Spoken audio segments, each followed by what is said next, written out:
Good morning, good afternoon, or good evening, my fine friends. Welcome to episode 1 of the 13th season of the Tom Petty Project podcast. I'm your host, Kevin Brown. This is the weekly podcast that digs into the entire Tom Petty catalogue, song by song, album by album, and includes conversations with musicians, fans, and people connected with Tom along the way. I hope you enjoyed my conversation with Eric Senich last week. You know, Eric's such a knowledgeable guy when it comes to rock music, and it was a blessing to have someone who had worked in radio to talk about the environment that Tom was commenting on when he approached this album. If you're listening to this on the day of release, I'll be getting ready to fly back home from England after visiting my family. And I didn't want to start the new season in earnest while I was away, as I knew I wouldn't have as much time to prep and barely any to record and edit. So I wanted to get a special episode out, and I was trying to think of what to do to ease into the season. So one of the ideas I had was to track down bootleg copies of each of the songs from The Last DJ that were played live and go through them, playing little snippets to introduce the songs and see how they sounded live. However, while doing that, I remembered that the band had played the album in its entirety to kick off the tour for the record. And something in the back of my mind nagged at me, telling me that my pal John Paulson had mentioned being at a gig where they played the entire record front to back. I think it was on our season wrap episode for last season. So, time to admit that for some reason, somehow, I'd never seen the Live at the Olympic show until today. But as soon as I watched it, I knew that this would make a good mini-episode. So I'm going to play some of the songs from the performance taken from the first night rather than the second, so bootlegs, because the second was, of course, recorded officially and released on DVD as Live at the Olympic. So I don't want to fall foul of using tracks that have been officially released, so I'll use the bootleg copies that I have from the first night. So, is this the best recorded gig that Tom played? It's hard to say, but I'll tell you this. It's a band at the absolute pinnacle of their musical ability and their togetherness. Ron Blair is back in the fold, and Steve Ferrone and Scott Thurston are now fully fledged members of the band. The Heartbreakers have weathered the storm that was Echo and its fallout, and are back with something of a vengeance on their 11th studio album as a band. I talked last season about interpreting No More as a watershed moment in Tom's creative and personal journey. And if you're looking for a litmus test of how committed he was to the idea of not compromising a single inch, how about a record that takes aim at the very machine that a rock band needs to operate? Not all of it, of course, and not gratuitously, but as someone who has lived and breathed within its gears for decades and sees how the cogs turn and who gets crushed under their weight. You have to have a certain pedigree and a whole lot of credibility to pull off a move like this, especially in the later stages of your career, when the vitriol could be conceived as bitterness. However, Tom had built enough credibility and certainly had the pedigree to make even the most dismissive of critics at least listen. Greg Kot in Rolling Stone wrote, "When it comes to attacking the abuses of the corporate rock monolith, Petty has some credibility. Rock and roll has made Petty a wealthy man, but in an age of overpriced arena shows and corporate-sponsored punk tours, he has kept his tickets at the more affordable end of the rock star spectrum, has not accepted corporate sponsorships, and has never licensed any of his songs to an advertiser." You know, and the idea that someone who's benefited from the corporate machine not being able to criticize that machine, that would be a valid point if we're talking about some of Tom's contemporaries, but it does feel different when Tom approaches the subject. Of course, not everyone got what Tom was doing, and Adam Sweeting of the UK Guardian displayed the more predictable and, I think, lazy side of rock criticism, writing this piece on the day of the album's release. And I'm going to read this in its entirety, because this is the entire review. Tom Petty hates being pushed around by record companies and went on strike against MCA until it dropped the price of his album Hard Promises. 20 years later comes this semi-concept album raging against corporate greed and dumbing down. If only The Last DJ were the cure. Although there is satirical potential in songs such as Money Becomes King about a rock and roller who is compromised by sponsorship, or the title track, the protagonist plays what he wants to play and says what he wants to say, the soporific blandness of the music undercuts it time and time again. And since Warner Brothers has been trying to drown Petty in $100 bills for years, maybe this is a job for a more impecunious man. Soporific blandness. I dare say that Adam Sweeting only listens to industrial jazz punk fusion bands who perform in kilts and high-vis vests and scream at a level inaudible to the human ear. Soporific. But that last barb about Tom's financial security is definitely one you see coming a mile away. I just don't buy it, and I certainly wouldn't overpay for it. The Last DJ was released on October 8, 2002, and on October 15th and 16th, the band played a two-night stand at the legendary Grand Olympic Auditorium for a completely unique performance. Let's listen to the live version of The Last DJ, which opens the show.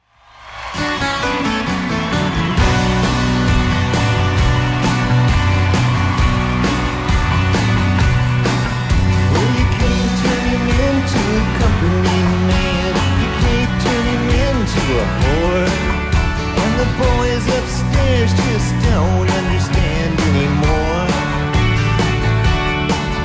Well, the top brass don't like him talking so much, and he won't play what they say to play. And he don't wanna change what don't need to change. There goes the last DJ who plays what he wants to play. Says what he wants to say. Hey, hey, hey.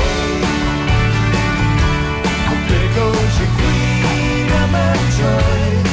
There goes the last human voice. There goes the last DJ. The same folks said they're gonna take him so high. You just can't do what he did. And some things you just can't put in the mouths of those kids. As we celebrate mediocrity, all the boys upstairs wanna see how much you pay for what you used to get for free. And there goes the last DJ who plays what he wants to play. It says what he wants to say. Hey, hey, hey. There goes your freedom of choice. There goes the last human voice. There goes the last DJ.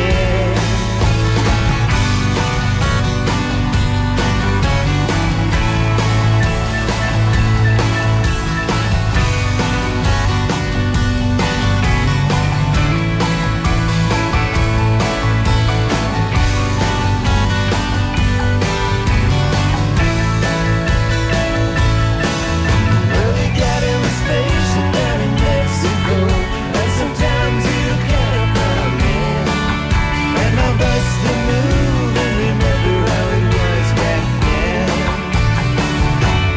There goes the last DJ who plays what he wants to play.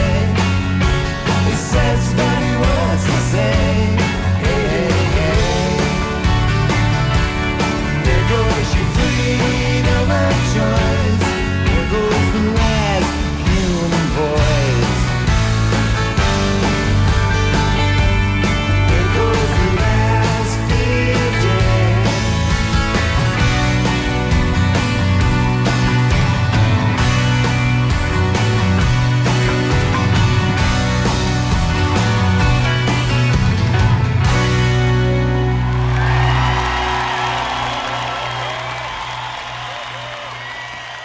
Okay, let's talk a little bit about the venue. I don't think it's a coincidence that Tom chose this grand old building to stage a concert of this kind. The Hollywood Bowl, if you wanted to stay in LA, would have provided more capacity, with the Olympic holding around 7,500 for general admission compared to the approximately 18,000 that it could have been brought to the Bowl. But if you think about what this performance is, you need a building. You need to bring people in and have them as close as possible. Doubly so if you're bringing in an orchestra. As the second track on the album, Money Becomes King, talks about the disadvantages of watching a show from the nosebleeds, Tom obviously wanted to use a smaller venue to drive this point home and drive it home hard. The Last DJ is a confrontational work in many ways, and it's easier to challenge people directly if you can see the whites of their eyes. The Grand Olympic Auditorium in downtown Los Angeles has one of those histories that almost feels like a movie script in itself. Built in 1924 and opened in August of 1925, it was designed in a kind of Italian Renaissance style by Gilbert Stanley Underwood. At the time, it was the largest indoor venue in the United States and quickly picked up the nickname the Madison Square Garden of the West. During the 1932 Olympics, it was leased for just $1 to the game's organizers, and it hosted the boxing, wrestling, and weightlifting competitions. Over the decades that followed, the Olympic became a cathedral for rough and tumble entertainment: boxing, wrestling, and roller derby. The poet Charles Bukowski once described it in perfect smoky detail, saying, "Even the Hollywood boys knew the action was at the Olympic. The gallery boys went ape, and the fighters fought like fighters. The place was blue with cigar smoke. You slammed it home, then slept like a drunk angel." By the 1980s, it had a new identity, this time as a haven for punk rock and hardcore shows. Public Image Limited, Black Flag, and the Circle Jerks, as well as Suicidal Tendencies, all played there. Its gritty look also caught Hollywood's eye, and scenes from Rocky and Raging Bull were filmed in its ring, and several bands used its interior for their music videos. Survivor filmed Burning Heart there in 1985, Bon Jovi shot both You Give Love a Bad Name and Living on a Prayer there in 86, Kiss filmed Crazy Nights, and Janet Jackson shot Control there in 1987. But over time, the building declined as a music venue. By the late 90s, it was mostly living off nostalgia. Of course, Tom came in and did the performance that we're going to talk about in 2002, but the building was finally sold in 2005 to the Glory Church of Jesus Christ, a Korean-American evangelical congregation who still occupies it today. As filmmaker Stephen Dubrow put it in his documentary 18th and Grand, The Olympic Auditorium Story, there was something in the concrete, the mojo of that place that resonated. In the center, where people speak to Jesus, is where the ring was, where people bled. It's still a place of communion. Mojo, eh? Interesting. So this is the stage Tom Petty chose for his October 2002 performances of The Last DJ to start the album tour.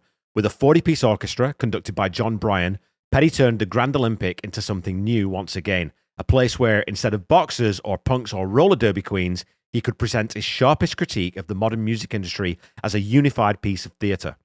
In many ways, it was the last great moment that the building enjoyed as a music venue, and for Petty, it became immortalised on film in the Live at the Olympic DVD, a reminder of how he could take a fading space and breathe new artistic life into it one final time.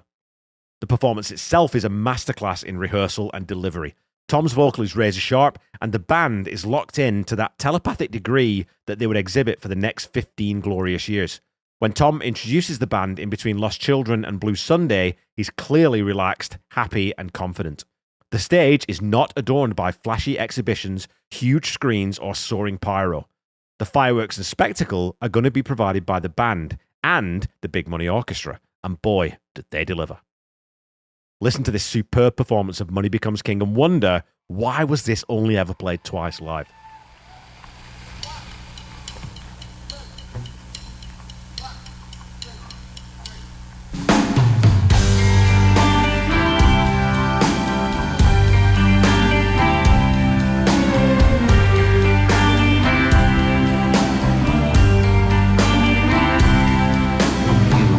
Back in your memory, a little bell might ring about a time that once existed when money wasn't king.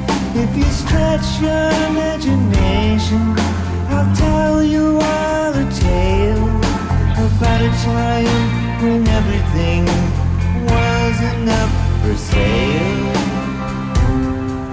There was this cat named Johnny who loved to play and sing, and money wasn't king.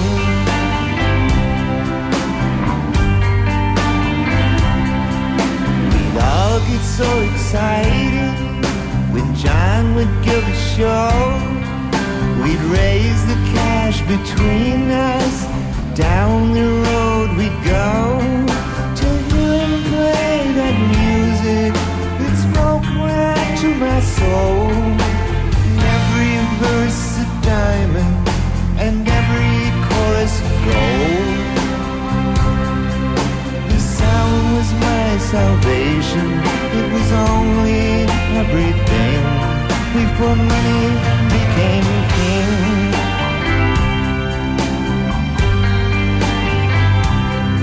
Well, I ain't sure how it happened, and I don't know exactly when,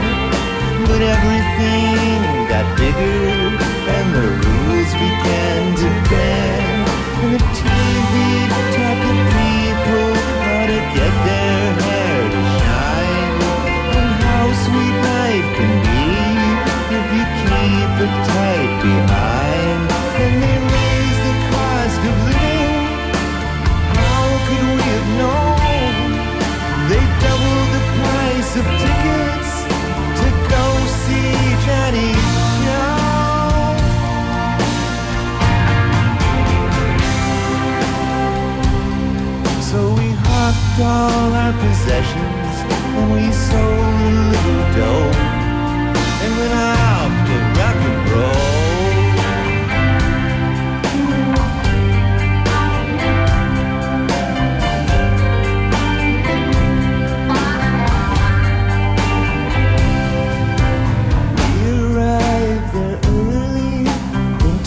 To see rehearsal, and John came out and lip-synced his new light beer commercial. And as the crowd arrived, far as I could see, the faces were all different. There was no one there like me. They sat in golden circles, waiters served them wine, through all the music, and to John paid little mind. And way up in the nosebleeds, we watched him on the screen. They'd hung between the billboards so cheaper seats could see. Johnny rocked that golden circle and all those VIPs, and that music that had freed us became a tired routine. And I saw his face in close-up, trying to give it all he had. But sometimes his eyes betrayed him. You could see that he was sad. And I tried to rock on with him, but I slowly became bored. Could that man on stage with everything somehow need some more?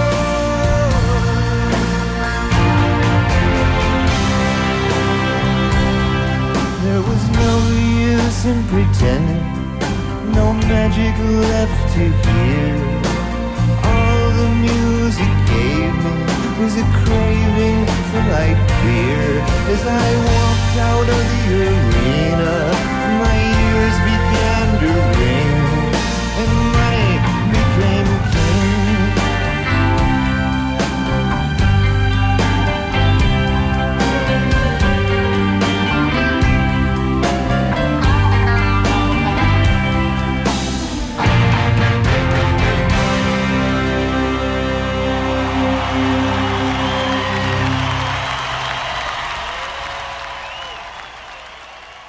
Over the course of 12 songs, from the biting album title track to the stunning closer, the sense of theatre and of narrative flows through a performance that is rich with a balance of subtlety and aggression.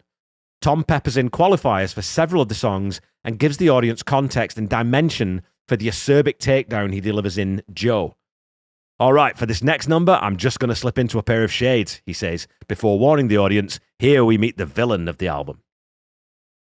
He isn't completely prescriptive throughout, but there are moments of commentary that stitch the album together, and he directly addresses the critics who call him bitter and angry by admitting that they may be half right.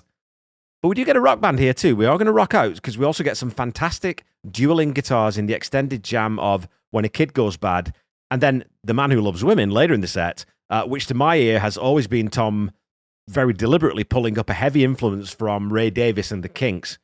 We're also treated to a superb version of Have Love Will Travel, with Scott Thurston's majestic harmony vocals blending so effortlessly with Tom's lead. Dreamville, Like a Diamond, and You and Me take us into those gentler spaces that Mr. Sweeting seems to think are snooze-inducing, but you tell me if this isn't a perfect little piece of pop writing.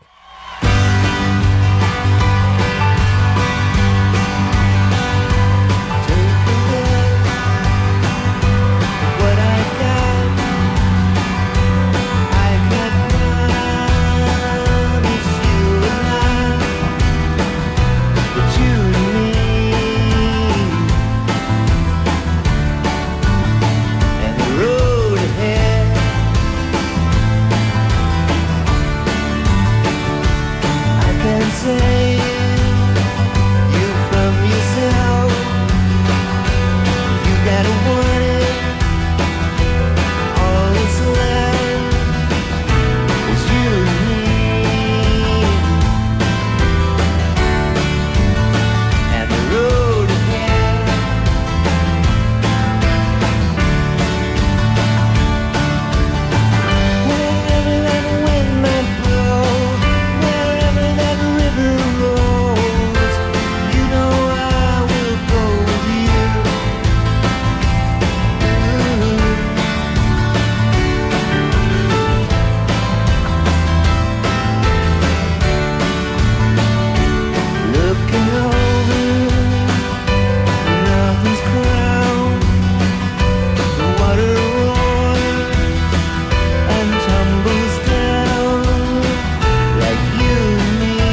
There's nothing soporific in the finale, though, as we end on the majestic Can't Stop the Sun, the George Harrison-infused Mike Campbell composition that once again Tom wrote the perfect lyric for. As Greg Kot wrote for his Rolling Stone article, the self-righteous punk returns on the finale Can't Stop the Sun, robbed blind but still defiant. There'll be more like me who won't give in. And the addition of the orchestra for this defiant, rousing, jammed-out finale is sensational. So I think that what we should really do, all things considered, is give it a bloody good listening to.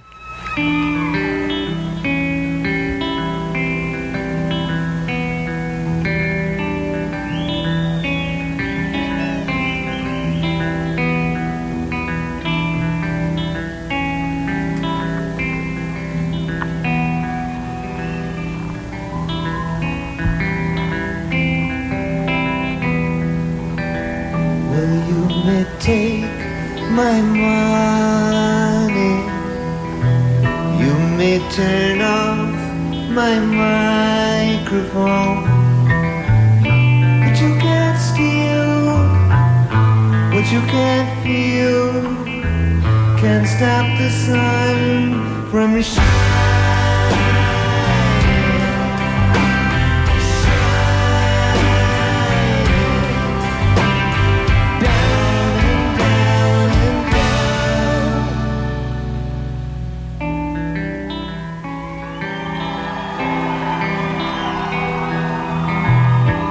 You might think you control things, but there'll be more just like me who won't give in, who'll rise again. Can't stop the world from turning.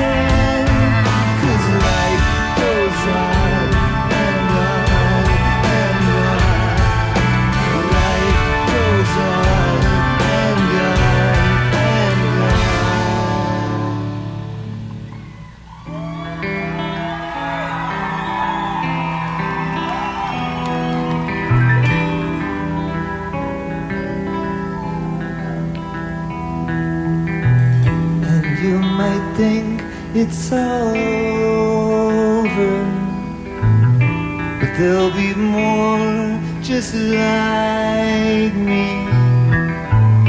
who won't give in, who'll rise again. Can't stop a man from dreaming.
So these two dates in 2002 are the only time I can find that Tom Petty and the Heartbreakers ever played an entire album front to back. And I have to tell you, I think it completely destroys the conventional wisdom that you don't go to see a quote-unquote legacy act to hear music from the new record.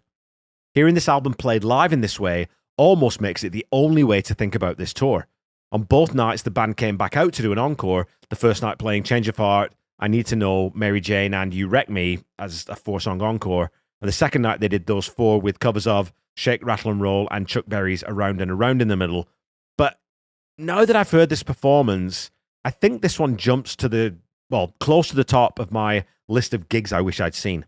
And I'll definitely be spending some time talking to John about this one when we wrap the season to pick his brain about what he remembers of the experience.